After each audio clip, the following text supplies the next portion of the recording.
Today we are working on Savlanut.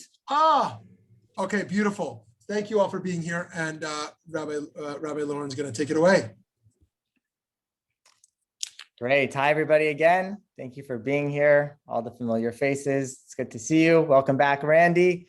Let us begin. Let's just dive right in.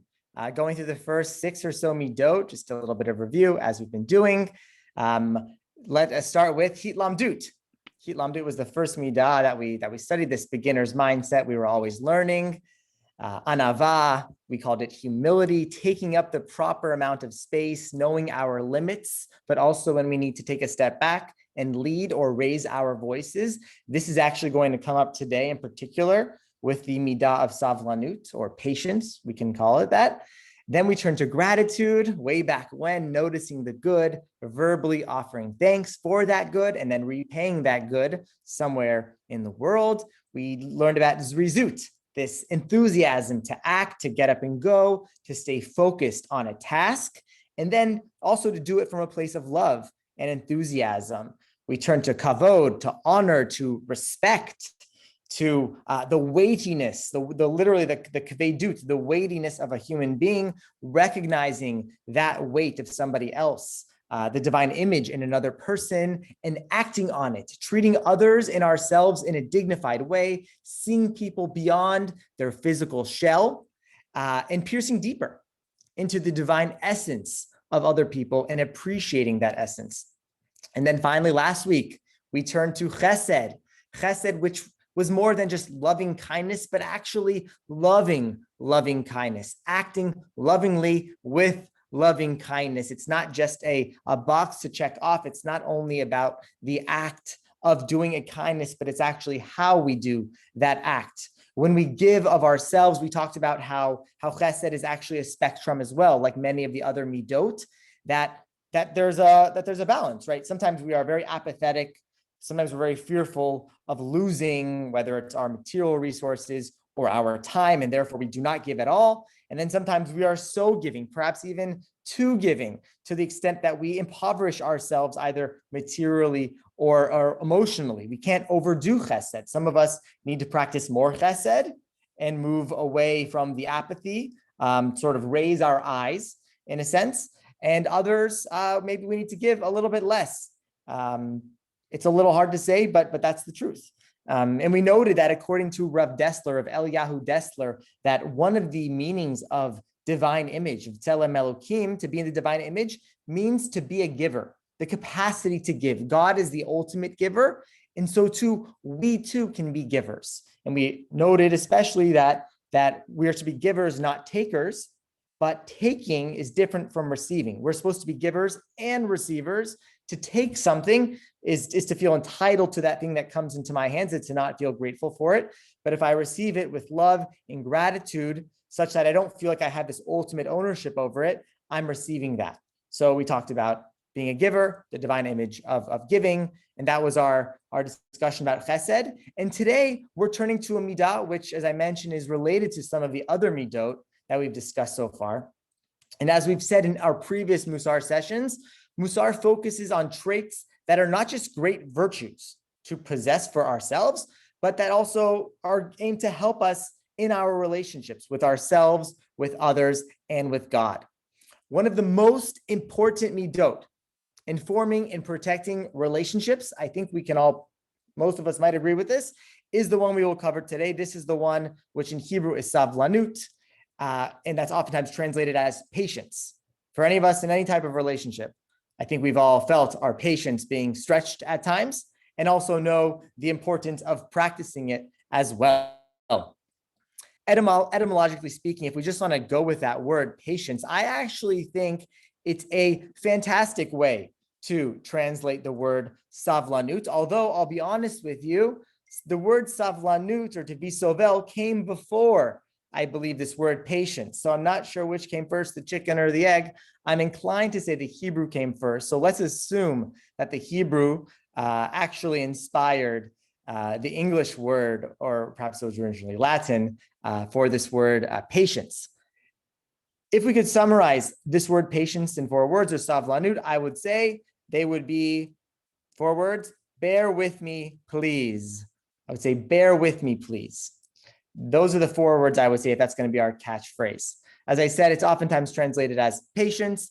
And if patience was important during ancient and medieval times when it would take days, weeks, months to receive a letter, then I think it's all the more challenging today in our culture of texting and smartphones and Amazon Prime, all blessings if you ask me. But there's this norm of instant gratification and the anxiety we feel when we don't get it. And of course, there's the classic marshmallow, the marshmallow test. Can you really delay gratification, wait for 2 marshmallows instead of eating that one at this very moment? The practice of patience is good for children, and it's certainly good for adults, whether modern, medieval, ancient, but certainly today. And so also very unique to this moment, I would say, is when masks are uncomfortable and we miss human contact. There's this feeling like, okay, enough already, enough. This thing has been such a burden. I'm ready to just throw it off and move on, right? Take off the mask or, get rid of the restrictions. Enough already. Let's move on. So Savlanut, which we'll call patience, is very relevant today without a doubt. And as I said, it's a great translation. And here's why. So the word patience actually comes from the word which means the quality of being willing to bear adversities, calm endurance of misfortune, suffering, etc. So we're on the right track here. Savlanut also comes from the word sevel, which literally means to bear, like a porter, to bear a weight, like bearing something on someone's back. That's literally what sevel, or the root for savlanut, means. So it means to bear. And the very word patience, not considering the Hebrew at all, also suggests this bearing as well. The word patience, with its association with calm endurance, also tells us that patience isn't begrudgingly holding on to a weight and just smiling and holding in this, very deep frustration and just not acting on it. It actually is supposed to be done calmly and with endurance, meaning that sometimes we're going to have to bear this weight for a while. Things take time, process over outcome. In fact, there's a teaching that Moses, when Moses was called by God to save the Jewish people, Moses said, no, don't take me. I'm not the one here. Go with Elijah the prophet. He'll take care of it. Cheek chuck, easy stuff. Over and done. But in fact, no, Elijah is sort of the last step of the whole process of redemption. It actually starts with Moses, and we haven't even seen Elijah yet in our days. So patience and process is very much a Jewish value, and the ability to endure a weight and a sense of uncertainty and incompletion over time, that itself is part of this very word, patience. Something interesting to know, patience and passion, I believe, are also related. Passion literally means suffering, and compassion, therefore, means to suffer together. So when I have compassion for somebody, I'm willing to suffer with them. And that's going to be one of our patience practices later on. One thing we can learn from this word patience is it's not a pleasant experience to bear this burden. It's a burden after all, but it's to be done with grace, with a calm demeanor, even when it's painful. Patience doesn't come easy. It's not always a comfortable experience. And as a midah, as a trait, it needs to be developed. And the experience of practicing patience itself might at times feel like a burden in and of itself. So what can our Mussar learning help to contribute to our understanding of Savlanut or patience? So first of all, some middot are developed by focusing on others that are related to it. In our case, what oftentimes gets in the way of Savlanut, of patience, is ego. In other words, a lack of anava, a lack of humility. The feeling that I, Loren, am the center of the universe, that the things need to run on my timetable, on my schedule. It's my time to speak. This is my area of expertise. I should be the one speaking about it. And this lack of humility, this true centering of oneself, this self-centeredness, it's a sense of entitlement, and it sets us up for failure when things don't go our way. And they're not going to go our way because that's not how the world works. the world, I am one small piece. I might have the divine image inside of me, and so I'm infinitely valuable, but I'm still one person in this grand world. And if you've ever traveled around the world, you know how big it is and how small we are. So to expect that the world should, operate according to our needs is setting us up for failure. And of course, when things don't go our way, if we assume they should, it leads to anger and frustration. And this image of anger, of blowing up, is like taking this burden that we're bearing, that we're doing Savlanut, we're bearing this burden, that we're taking it off of our backs and slamming it down on the ground, or using the force of our body to just throw it off of us. But if bearing an uncomfortable load or burden calmly is Savlanut, anger is the exact opposite. And if anger is sometimes caused by a sense of entitlement and ego, then the middot to work on to avoid such anger and rather practice patience and practice Savlanut is anava, is this sense of humility. If we remember, anava challenges us to take up the proper space that's appropriate for our roles and our knowledge, and not more and not less. And there are times when we're called to bear a burden in order to increase peace in relationship with other people. There are times when that's absolutely not our role, nor is it appropriate. There are limits to what we can or should hold, especially when we're talking about issues of justice. But bearing a burden and holding our tongue is sometimes within our role as students, as children, as roommates, as employees. And it's these times where Savlanut is all the more important. Pirkei Avot actually lists 48 ways through which the Torah is acquired. And one of those is bearing a burden with others, is sharing someone else's burden with them. We're not going to go into the depths of that teaching, but to think that practicing Savlanut, of bearing burdens, our own and others, actually is a way to acquire the Torah. And if any of us have ever studied Torah before, I know we are here, Torah doesn't always come easy. Patience is part of growing. It's part of growing in Torah. A lot of Torah can feel really great, but a lot of Torah is also very challenging. And to be able to be patient with Torah, that helps us to acquire it in a way. I should say that not all anger is bad.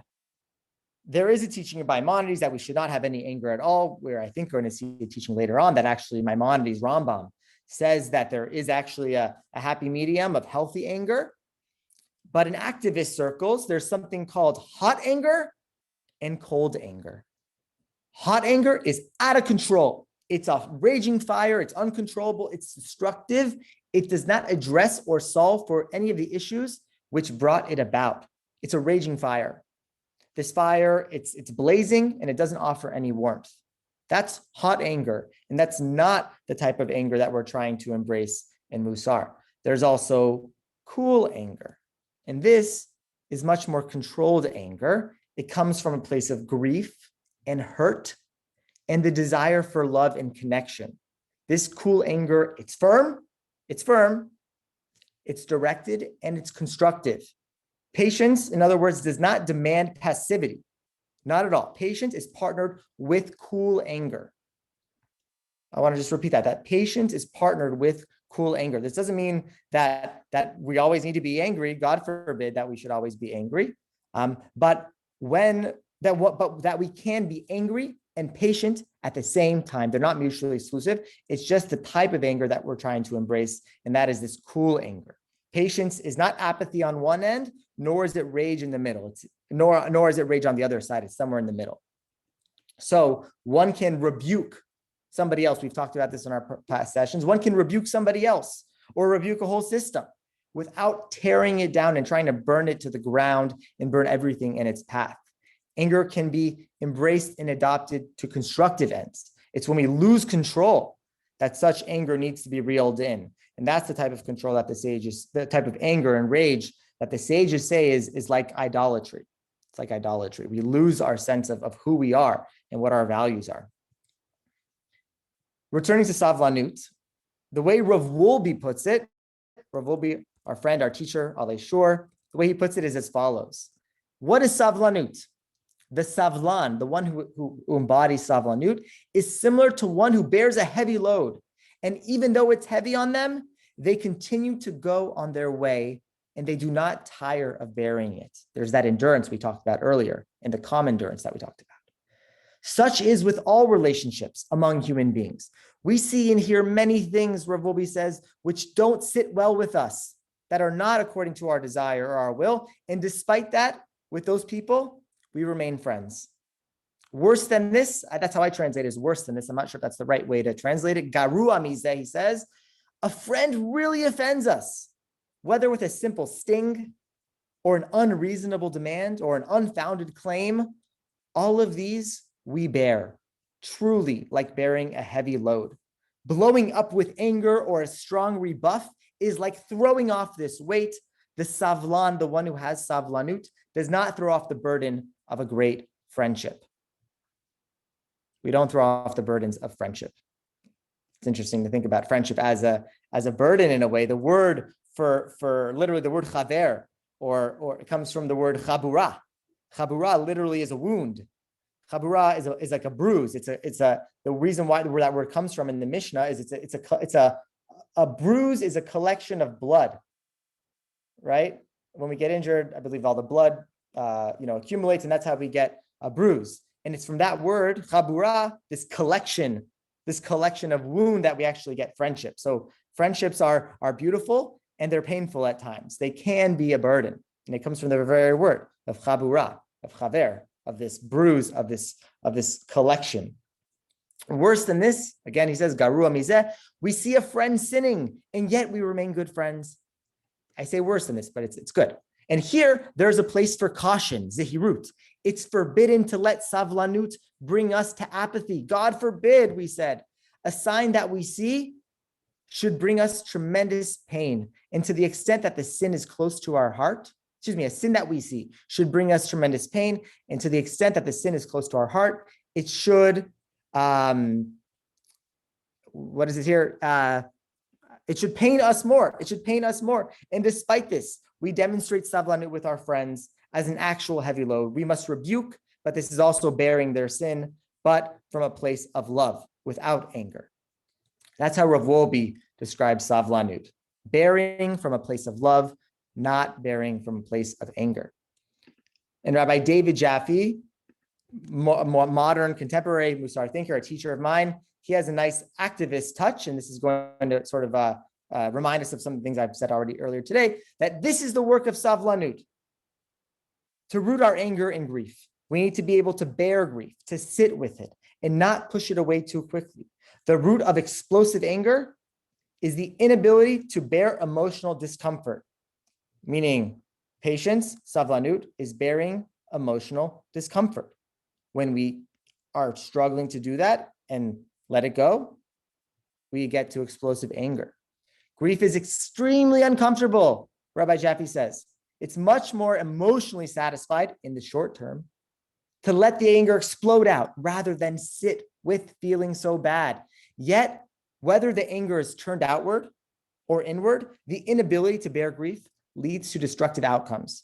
The key to bearing grief or any difficult emotion, he says, is connection. Connection to ourselves, to others, and to God. Cultivating these connections is the work of savlanut. And we're actually going to see a text where Moses reminds God of God's connection to humanity and to the Jewish people. And when reminded of that connection, God's patience returns.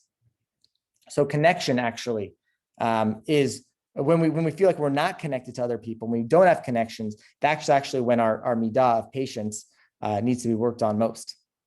In life, as we all know here, I'm sure, there are no shortages of frustrations, stressors, unreasonable expectations, as Rav Wolbe points out, or unexpected events that cause a chain reaction of delays in our schedule, where the tea kettle just won't boil in time for that meeting, and I really want to drink my tea during my meeting, where food takes longer to arrive at the restaurant than I think it should. Things just don't always go our way. And again, why should they? The sages claim, the rabbis of the Talmud say, Olam kimin hago noheg. And in context there, it's a little bit different, but the way I'm interpreting that is that things happen that are not in my control, right? That's most things. I can control some things. I'm not helpless, But for everything I can control, but even for the things I can control, there are many, many factors that could change that in an instant, right? Stress in these moments can sometimes inspire us to move to action, to move the ball up the field, but too much stress often leads us to anger, and that just sets us back. Savlanut, when I should say that olam kimin hagono heg, that the world follows in its own path. I think the important part is its own path and not my path. It's not olam kimin hagi no heg. The world goes in my, the way I want it to go. No, the world does its own thing. The world charts its own course. It's not mine. The world is much, much bigger than I am. Savlanut reminds us that we're not in control, that there's a higher power, that we can do our best, but we have to let God do the rest. And that there is space in this world for other people and their values, habits, and worldviews that are not like mine.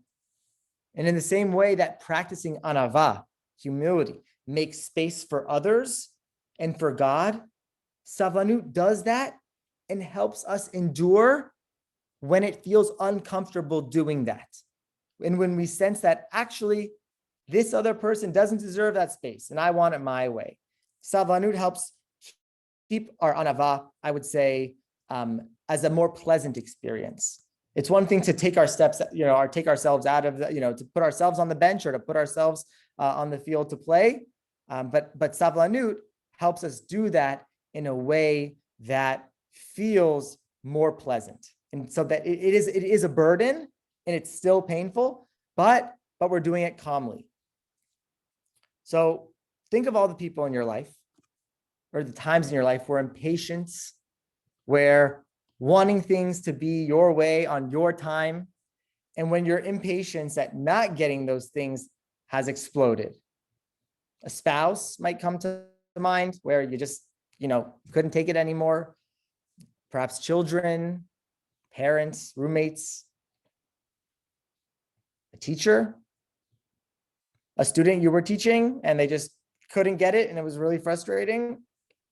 There's no shortage of relationships where the middot of savlanut, of calmly bearing an uncomfortable burden, comes in handy. All relationships are accompanied by some burden of some kind.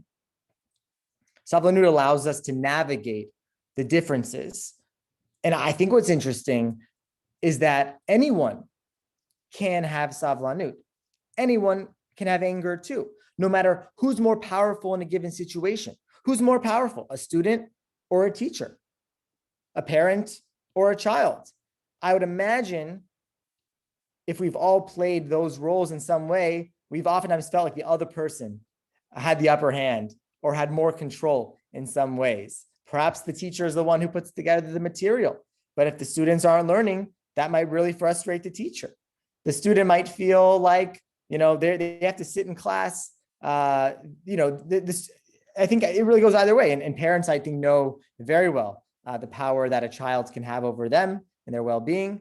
And oftentimes a child feels like the same way, that their parents actually have much more control over them. In either way, no matter sort of which role you're playing, it's easy to become impatient with somebody else and lose control. And similarly, either one can bite their tongue, breathe, and let the other person speak or act. Like the other middot we've discussed throughout our time together, savlanut is something that God embodies. God is patient. God is a sovel. God bears burdens. Last week we said God is Rav Chesed, Rabbi Chesed, Rabbi kindness, abundant in kindness. God is so kind. But right before that descriptor, God is described as Rachum and Erech Apayim, compassionate and slow to anger. What is slow to anger if not one mode of patience and savlanut? Rabbi Moshe Cordovero, 16th century Israel, in his magnum opus, the Tomer Devorah, literally the date palm of Deborah, which is about imitating God. It's a Mussar work. There's a lot of Kabbalah in it too. He begins his book about how to imitate God's traits with savlanut, which I think is an interesting choice. He says like this, and it's beautiful. Who is like you, God? He's quoting. This teaches us the reality of God as a derided king who suffers insult, There is nothing hidden from God's watch. There is not a moment in which a human being is not sustained from the flow of divine abundance. Think of the air supply, right? God could cut off the air supply at any minute, cut off our life support. And it's been a long time that God's been around, much longer than you or I have been around. There's not a moment in which a human being is not sustained from the flow of divine abundance. There's not a wrongdoing that a person does in which at the same moment, the divine abundance isn't sustaining them as long as we breathe. While the human is committing this wrongdoing with this very power from God, God suffers the insult. God bears the insult. Don't think that God doesn't have the power to stop the human from the wrongdoing by cutting off the flow of divine abundance. This is why Micah the prophet calls to God, "Who is like you, God? You are a God of kindness, doing good. You have the power to take vengeance." You have that power, God. We've seen it done. We've seen it in the Torah plenty of times. But you, God, are patient and wait for people to return into teshuva, in repentance. God's waiting. God's waiting thousands of years, millions of years, billions of years, right? For humans and other creatures to come back in teshuva, as imperfect as we all are. God's still holding on. Behold, says Rav Cordovero, this is a middot that people need to acquire, Savlanut, to be able to withstand insult and still keep their good flowing to the other. Of all the traits we should imitate, Rabbi Cordovero starts with this one, Savlanut. Moses too is described as someone with Savlanut, or a Savlan. We saw this text, I think, in our second session on Anava, and we'll return to it. But of course, we could challenge this very idea. Is Moses really patient? We saw he's humble. Is he really patient? He hits the rock when he's told to speak to the rock to get water. He beats up and kills an Egyptian taskmaster. No diplomacy there, just right. Yes, these are a few incidents of many. If that was an expression of finally throwing off the burden off of one's back, there are plenty of other times Moses could have been upset and wasn't, or when he could have expressed fury, but instead, like his breaking of the tablets, when he saw the Israelite people worshiping the golden calf, those tablets, that destruction, that I would say cool anger, actually expressed a righteous, constructive anger and patience. Where do we see Moses as actively being described as patient? In this echo of our session on Anava, we return to the verse that describes Moses as being the most humble person on earth. Rashi understands that being a humble person here means being shafel v'savlan, literally lowly and forbearing. And I think these two words go together. One who is forbearing is willing to lower themselves down for the moment to allow someone else to put that burden on them. If you think of whether you're going to put somebody on your shoulders, you need to kind of, bend down, right? Bend your knees. They can put on your shoulders. Similarly, the shafel bends down so that they can become the savlan, so that they can bear the burden of responsibility or discomfort of other people. And how does he hold the burden of the people or the burden of Torah with Savlanut? On a simple level, Moses sticks with this grumbling, divided group from their days of infancy, some literally infants, others by virtue of their being newly emancipated slaves without any history of agency. They were children for all intents and purposes.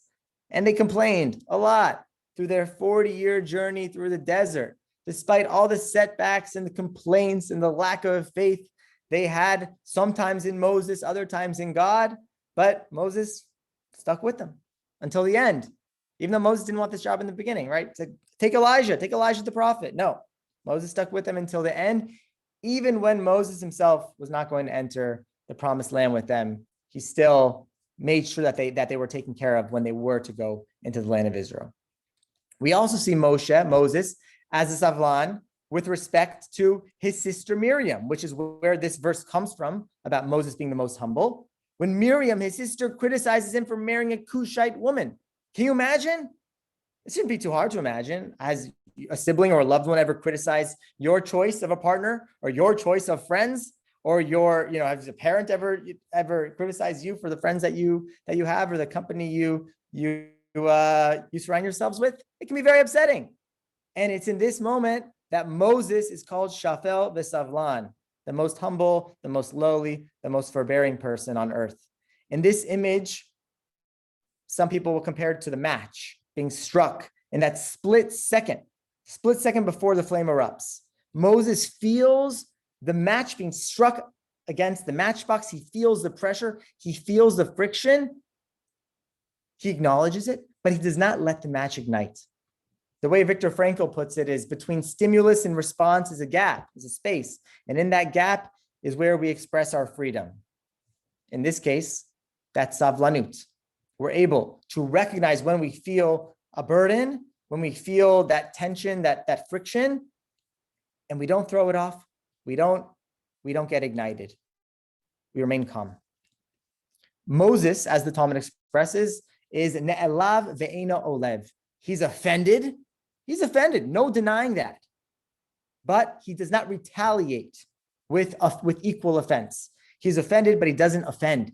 It's completely normal to feel offended and upset. In fact, it demonstrates kavod. Back to our midah of kavod. It demonstrates kavod for ourselves and for others when we are willing to say, hey, that's not okay. I'm offended by that. I am not deserving of that harsh critique or that insult. But Savlanut challenges us to acknowledge that pain and refrain from responding to it in kind nonetheless. That initial negative energy is enough for the world to handle. There's no need to inject more into that atmosphere. I'm going to say, though, by an aside, I don't think we're going to see this in its original, although on this presentation, you do have it towards the slides from the Talmud in Yoma, the tractate Yoma. It actually says that a scholar, in Hebrew I'll say it because it sounds so nice, Talmid Chacham she'eno noken v'noter kenachash, eno Talmid Chacham.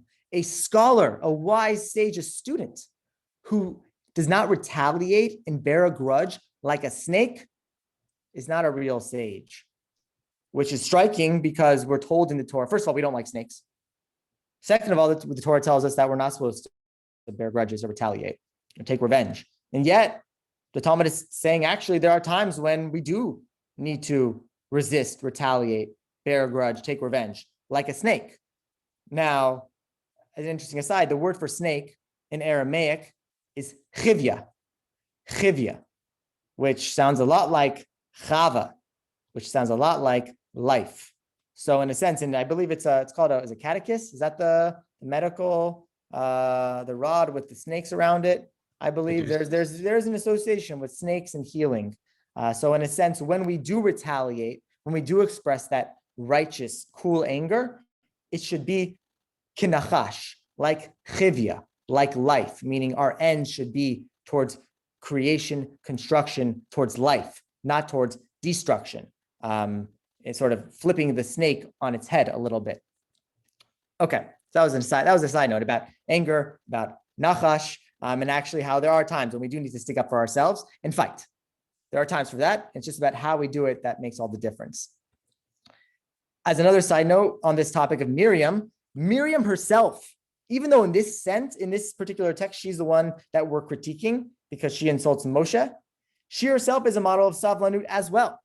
The Mishnah in the tractate of Sota says that since Miriam, after baby Moses went down the Nile, she waited a whole hour just watching, waiting to see what would happen to Moses, whether he'd be saved or not. And because she waited, she had Savlanut, she waited patiently.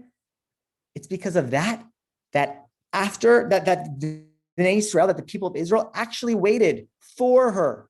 She was struck with leprosy after she insulted Moses. And it took 7 days for her to move from this infirm state to a pure state. And because she waited for Moses, Bnei Israel waited for her to recover from her illness before moving on through their journeys. So there are times when Miriam was great at Savlanut too, and other times where maybe she could have held back on that critique, sharing that critique with Moses. And now back to God. As we said, God behaves similarly with Bnei Israel. God promised us that God will not abandon us, even when the going gets tough, even when God doesn't punish us. And maybe even when God loses God's cool too, that happens. God sticks with us. God loves us unconditionally. And maybe God feels the love, and maybe we feel God's love sometimes more than others, but the baseline commitment is there. Can you imagine the number of years that human beings have been around, all the mishugas, all the nonsense that God has had to put up with, our mistakes, our lapses in faith, present party included, our rebelliousness, sometimes temporary, sometimes long-term, and yet we believe, or we want to believe, that God is still there, hoping that we will come back eventually. That's Savlanut, staying connected even when things are heated and when we need to express strong emotions. And as I said earlier, one way I heard about it was sort of the air supply model, that God never cuts off our air supply. And seen this way, if impatience is a cutting off of air supply in a way, or disconnecting perhaps the telephone line, right? Impatience kills. It leads to destruction. Patience, savlanut, on the other hand, that sustains. That sustains the world. It sustains relationships. There were times in the Torah when it seemed that God was ready to give up on us. But Moses, in a way, bore the burden and said, no, God, blame me, not them. With the 10 Commandments, for example, all but 2 are in the second person plural if you look at them. Second person singular if you look at them, because the tradition says that those 8 out of the 10 were given to Moses alone. And according to tradition, some say that this was so because when the Israelites would inevitably mess up and violate these commandments, Moses could remind God that actually, God, hey, they didn't hear it from you directly. They heard it from me. So Moses is the only one who actually heard those commandments, so they shouldn't be held accountable. That is quite the burden to bear. So that really does make Moshe one model of it shows how leadership actually requires bearing a burden, sometimes not our own. Okay, so again, Moses and God are models of savlanut, of holding in one's anger, of not lashing out, of standing up for those who need support when one has the power to do so, even if it's uncomfortable. There are many, many, many examples that we could bring, even more from Moses. In this document here, this presentation, you can look at a few where we see Moses being a savlan, Moses being patient, having savlanut. Of course, there's the story of Hillel and Shammai, Beit Hillel, Beit Shammai are sages, and the famous story about why was it the case that the school of Hillel, oftentimes, basically all the time, except for 7 or 8 cases, that Beit Hillel, that his school of thought was the final word when it comes to halacha, Jewish law, over that of their intellectual rivals, Beit Shammai. And that's because, why? Because Hillel, it says they were nochin ve'aluvinhem, that they were calm, composed, they were aluv, they were forbearing. Aluv and saval are very similar words, not etymologically, but in terms of meaning. That they say that Beit Hillel was humble, that they were humble and they let Beit Shammai speak. Can you imagine? If we ever watch presidential debates, right? It's so hard for people to let other people speak and not interrupt. It's so hard to let people speak and not interrupt because it's really uncomfortable when you feel like, no, what they're saying is not true. Or no, what I have to say is so much more important or so much smarter or better. It's my turn. Beit Hillel was the opposite. No matter how strongly Beit Shammai might have disagreed with their position, they bit their tongue. They let Beit Shammai speak. And strategically, that was a good move because then you know what your opposition says. But on some level, that merited them to actually have the Jewish law of halacha to be in accordance with them because they allowed others to speak. They were willing to sit with that discomfort. So what are a few ways we can practice savlanut? I put together like 10 or 11 examples. I'm curious to hear your own. So here are a few. First and foremost, we need to recognize when we are getting, and you don't have to write this down. I see some of you writing this down. You can write it down. You're welcome to write it down, but you have this document here for forever, however you want it. Right now we're on slide 146. I've just been adding and adding and adding from all of our sessions together. First and foremost, we have to recognize when we are starting to get impatient or angry. Maybe that's our heart starting to race. Maybe it's an inner monologue that's starting to talk to us in bad ways that starts developing. We have to develop a sense of mindfulness here, to just be aware and notice what are those sensations of anger or frustration, of impatience that I feel coming on. That's one, simply noticing, mindfulness. Another approach is to fake it till we make it. This is actually related to hitlamdut in a lot of ways. Hitlamdut, we said, is a beginner's mindset. It's also always practicing. So the way Rabbi Jaffe expresses it is, if I'm waiting in line at the grocery store and it's taking way too long and I'm starting to get a little antsy, it's not that I have to pretend, it's not that I have to be a patient person in order to act out patiently. I can at least ask myself, how would a patient person feel right now? How would a patient person act right now? And then trying to do that. And it gives us an out, because it's not that we're faking it till we make it, but it should avoid any sense of imposter syndrome, because we admit to ourselves we're just practicing. We're just acting like somebody else in this moment, and we're fully aware of it. So those of us who get angry know that when we do, a different side of us comes up. We can become a different person. So, and it's generally not the person we want to become. We want to become a more patient person. So let's try and play that role, play that part, at least in that moment. Another method: don't run away from confrontation, or don't ignore differences between you and your friends or loved ones. It's so easy to just ignore it. Patience is a tool. It's a tool to help us strengthen relationships. We can't ignore the differences that are there, and they are there. Rather than ignoring differences, rather than ignoring tension, we should lean into it, as people are wont to say these days. Lean into it, acknowledge it's there, feel the discomfort, sit with it. And if you have something you need to say, if you need to push back, and you need the other person to know that you're not okay with something, that's great. You should feel empowered to do so, but just make sure, think a second before you get there. Do you need to cool off a little bit? Is what I'm saying now, is it coming from hot anger, or is it cool anger? I believe they say about Rav Yisrael Salanter, founder of the Mussar movement, we talked about the first couple sessions, that he had a special outfit he wore, his special angry person's outfit. Whenever he would feel angry, he wouldn't respond until he would put on his special outfit. Only once he put on his outfit, I don't know what it looked like, we can imagine.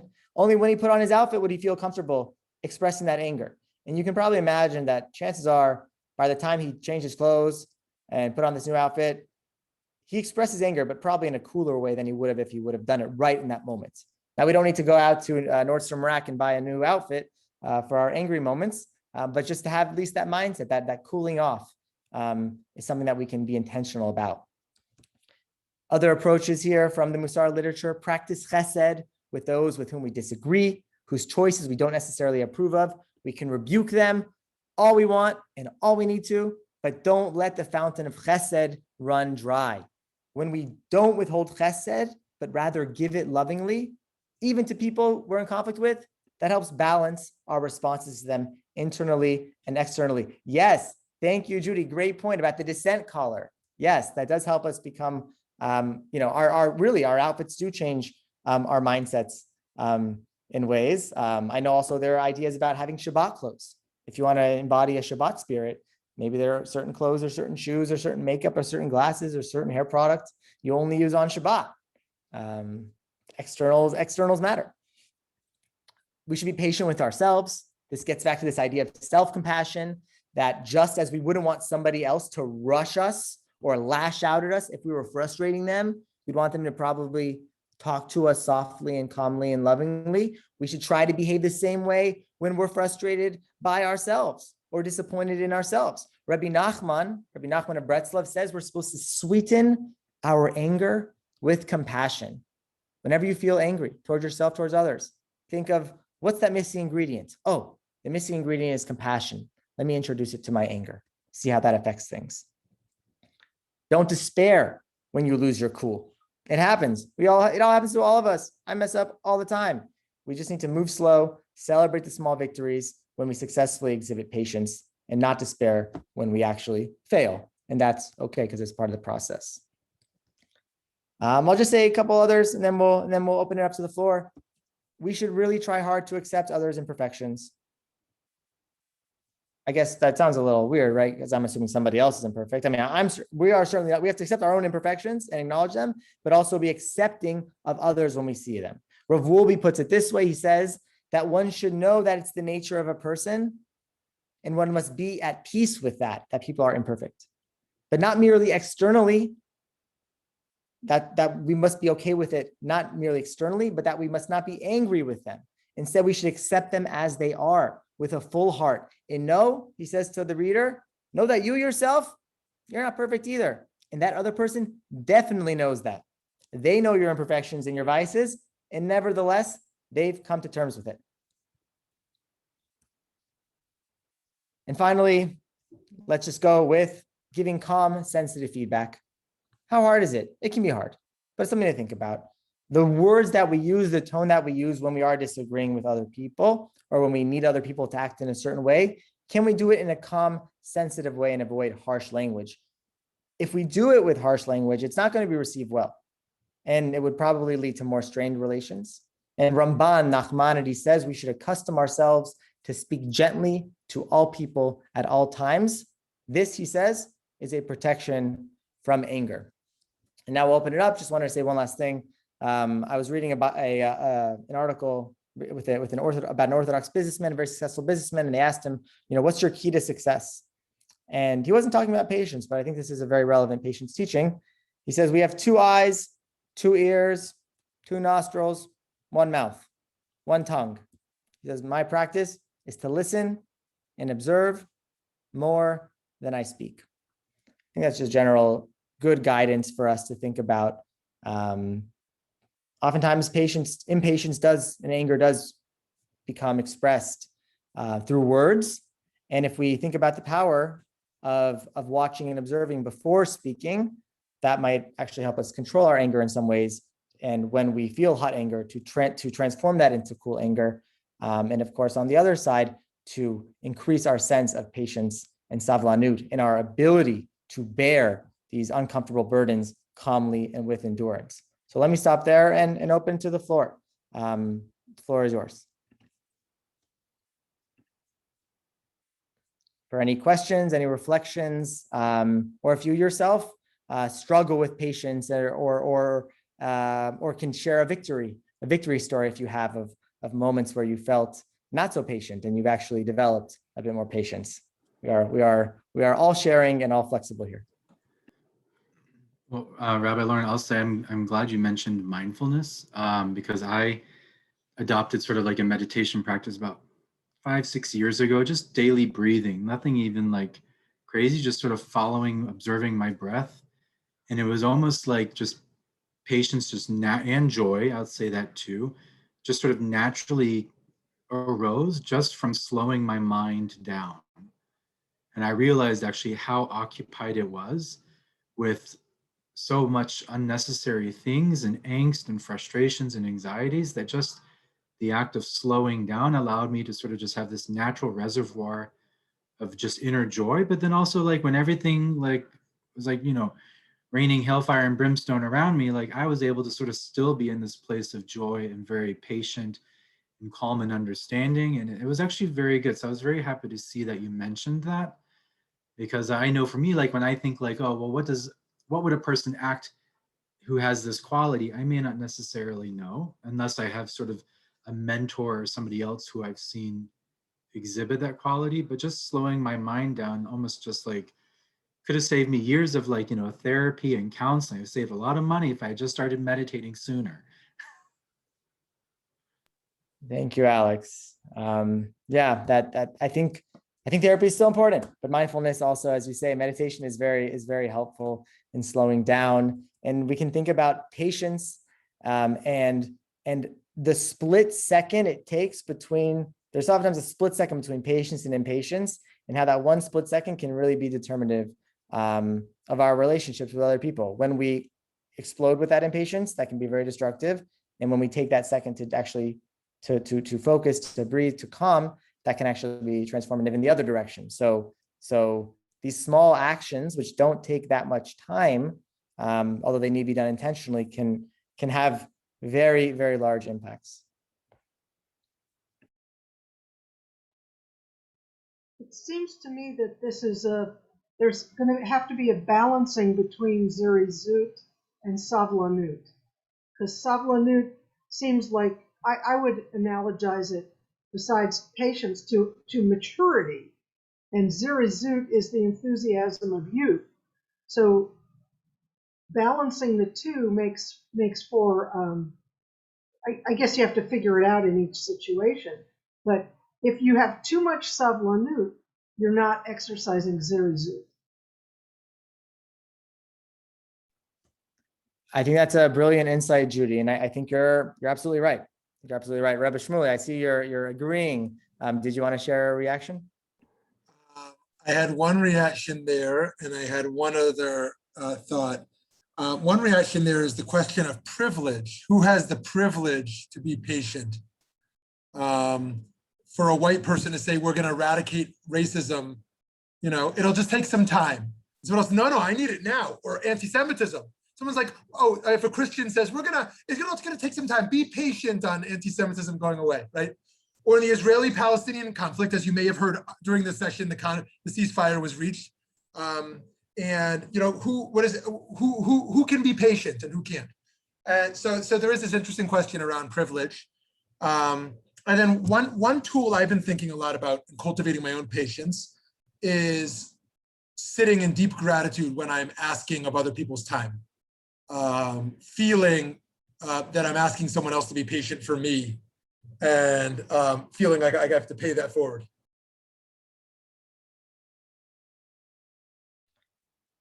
Thank you, Rav Shmuley. I know, just to your first point there about privilege and just be patient, let the process, like evolution versus revolution, and what happens when people are dying and people's rights are being infringed upon. And I think that's why I really wanted to start with the conversation more about anger and resistance, that within Savlanut itself, there's only so much that we are asked to bear, and some things are too much, and it's not ours to bear. It's enough to throw it off, but when we are acting, perhaps as Judy said, with zirizut, we're doing it though with the understanding that what we're doing is with this chivya, this life force, this construction in mind. So I think that there is this balance of knowing, like, what is a reasonable amount to bear, but and what's a reasonable amount of insult to accept. But when it comes to certain violations of human rights, we are not a pacifist religion, Judaism, by and large. We're not warmongering either, but we believe in justice, and we believe in doing justice justly. So as long as I think we have that in the back of our minds, I think that's I think what I would say to that point. I know activists have many different theories of change for how to make, how to change the world, and how to navigate these politics of power. I believe in our own one-on-one relationships with other people. I do see those as a little bit different.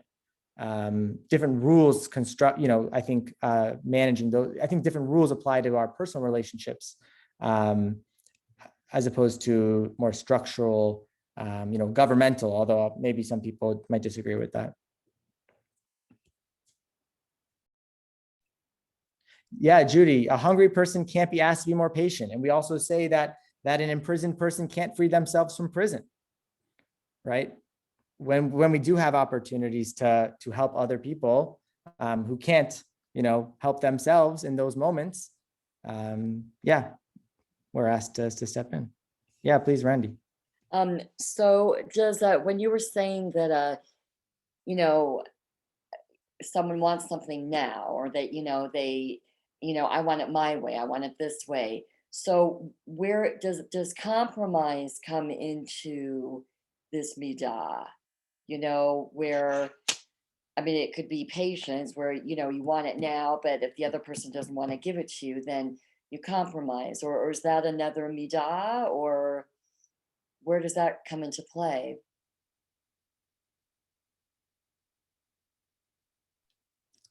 It's a great question. I'm thinking, but I want to hear if anybody else has any reactions to Randy's question or thoughts.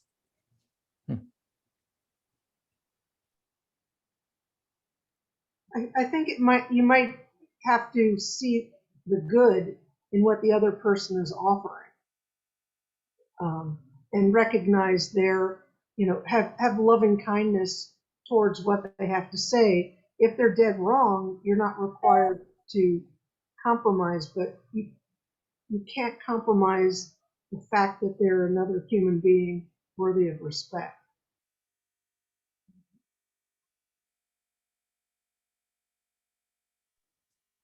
I don't know if that makes sense to you. You're nodding a little bit, but does that make any sense, Randy? I mean, it's like when you say, like, if the other person is wrong, well, what if it's an opinion? You both have two different opinions. So no one's right and no one's wrong. It's just different opinions. I don't know. It's complicated.